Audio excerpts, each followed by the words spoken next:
I'm Shivani Gupta, and welcome to the Ask Shivani podcast. I believe that one of the best presents that you can give yourself is time to be able to sit down and ask yourself some questions. I believe that the quality of the questions that you ask yourself will determine the quality of your life. Hello, everybody, and welcome to the Ask Shivani podcast. I'm really excited to talk to you about something quite different today. It's a concept that when I was at a learning day came through, where we had one of the consultants that was working with us speaking about what's called as Mozart time. And I wanted to tell you a little bit about, for those of you that are not musical like myself, I mean, Wolfgang Mozart was born in 1956, and by 1791, he'd already passed away. So we're talking quite a long time ago here. And I just wanted to tell you a little bit about him and then talk about this thing called Mozart time and what that means and how you might be able to apply it into your life. And so in 1781, after several years of searching, and he had been searching in vain for finding a post with the European nobility, he decided to settle in Vienna as a freelancer. And he was a freelancer composer and a performer. And there were lots of opportunities there at the time in a city for a musician because his talents were pretty well known. And but he also wanted to stay solvent. So one of the things that he would do is he knew that he needed to get piano lessons, he needed to do concert performances, he knew that he had to do social visits with the city's wealthy patrons so that he could stay afloat. But at the same time, he was also courting his future wife, Constance. And Constance's mum was not very happy about the two of them getting together. And this only left him a few hours a day between all of this hustle bustle and a very busy diary to compose the new work that he actually also needed to write, which took a lot of energy. And sometimes he would be working for hours and days on end to find that that wasn't what he wanted to create. And he would then restart that process. In 1782, there was a letter that was found that was written to his sister, which he gave some very detailed events of his day in Vienna. And I want to read this letter to you. It's just really amazing. And this is what he wrote to his sister. My hair is always done by 6 o'clock in the morning, and by 7 a.m. I'm fully dressed. I compose until 9, and from 9 to 1, I give lessons. Then I lunch, unless I'm invited to some house where they lunch at 2 or even 3 o'clock. For example, today I'm at Countess Zichy's and Countess Thun's house. I can never work before 5 or 6 o'clock in the evening. And even then, I'm often prevented by a concert that I have to play at. If I'm not prevented, I will compose until 9, he writes with enthusiasm. And then I go to my dear Constance through the joy of seeing each other is always spoiled by her mother's little bitter remarks. At 10:30 or 11, I come home. It depends what happens. And then I cannot rely on being able to compose in the evening owing to the concerts which are taking place and the uncertainty to whether, where and how I might be summoned now and then. It is my custom, especially when I get home early, to compose a little before I go to bed. And I often go on writing till 1 a.m. in the morning. And yet again, the next day, I repeat the same ritual and pattern. I found this fascinating after we were speaking about this thing that was called Mozart time.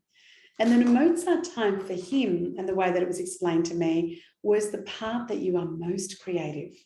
It is the part that when you are creating something from the depths of your soul that you believe will shift the way that things are done. Not that he knew that, but here we are hundreds of years later, and Mozart is still conducted by so many. My young son is learning the violin, and his teachers in music often talk about Mozart. So here we are talking about that because he took time to do what we now call as Mozart time. So the reflection here is this: what is your life like? And for most leaders, for most people who are pretty busy, their life looks like a little bit like Mozart. There is family to tend to. For him, it was his future wife. There is work to tend to, things that make you a living, things that pay the bills, things that pay the mortgage, pay for school fees, et cetera, et cetera. And this is when he was conducting his music, his concerts, and also his one-on-one tuition that he was giving. This might be you as the leader, that you are doing this with your team members. You are also doing this with your family, but you may have boards to report to, which was him going to wealthy patrons. There may be a CEO that you report to, depending on where you sit in the organizational structure. So you've got all of these things that you are doing, but are you creating and finding that special space and time to be able to create the future, to be able to leave a legacy, to be able to innovate and work on the things that you believe will really matter in the future? When I came across this particular thought and I started to read into Mozart, it really inspired me.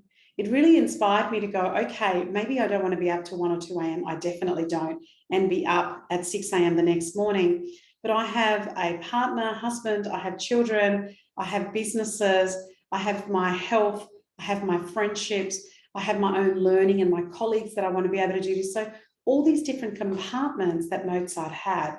How do I find the time to be really creative? And what really feeds my creativity? I'm not writing music, but what really feeds my creativity? And one of the things I started to think about that really feeds my creativity for me is the art of journaling, is the art of meditating, is the art of reading. Those 3 things, and I've spoken about this on a previous podcast, when I do my 10-10-10, my 10 minutes of reading, my 10 minutes of meditation, and my 10 minutes of journaling, I start to become very creative. In fact, journaling is usually the last thing that I do out of those 30 minutes. And I'm amazed at how many ideas start to flow, how many actions start to flow. And I have a little post-it note next to my bed where I do my 10-10-10 when I wake up. And one of the things I do is on my post-it note, I will actually write down going, ring that person, email that thing, update that thing on your website or whatever. I get lots of ideas that come out by doing that 10-10-10. For him, he was wanting to leave a legacy. My question to you is, what are you doing? Now, I'm not, again, suggesting that you start at 1 or 2 a.m. We now know the importance of sleep and all the research around sleep that has come to fruition that perhaps Mozart wasn't aware of in 1781. But we know that we need more than 3.5, 4 hours of sleep for our well-being, for our longevity. So knowing that you've got the things, where could you find 30 minutes a day that might become 60 minutes a day to maybe 90 minutes a day? When I'm mentoring people and leaders, one of the things that I get is, Shivani, I just don't get any time for strategic thinking. And so we call that, you're not getting any time for Mozart time. And how do we create Mozart time? Well, one of the things I say is let's find, is it easier for you to find 3 lots of 30 minutes in your diary to do your strategic thinking, to do your bigger picture, to do your Mozart time, to do your legacy piece? Or is it easier for you to find 1 lot of 90 minutes? And usually I will suggest to them that we start with 1 lot of 90 minutes. And then beyond that, what we will do is we will then continue to build up that practice of 30 minutes times 3 sessions or 1 lot of 90. And we ideally want to build it up to about 90 minutes a day so that we are doing what Mozart did, which was conducting the pieces that will be done there 300 years later. Now, I'm not suggesting to you that you need to create legacy that people are going to be doing 300 years later, but you might be working on a really important thing which requires deep thinking, where you need some uninterrupted time from your family, from your colleagues, from people that work for you, from your boards, where you've got time to think. You might just have a piece of paper and a pen. That's what I usually suggest to people.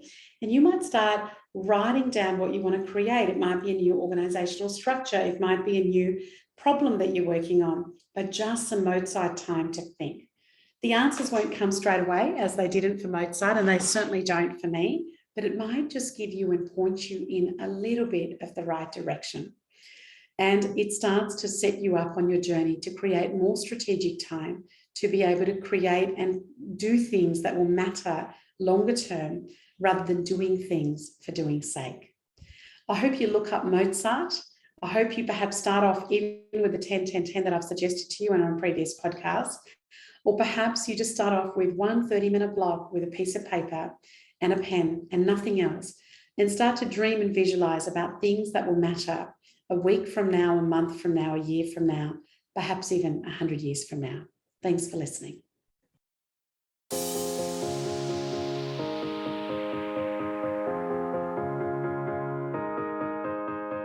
I'm Shivani Gupta, and you've been listening to the Ask Shivani podcast, where I got to ask some questions. Thank you so much for listening. Please follow Ask Shivani on Facebook, Instagram, and LinkedIn.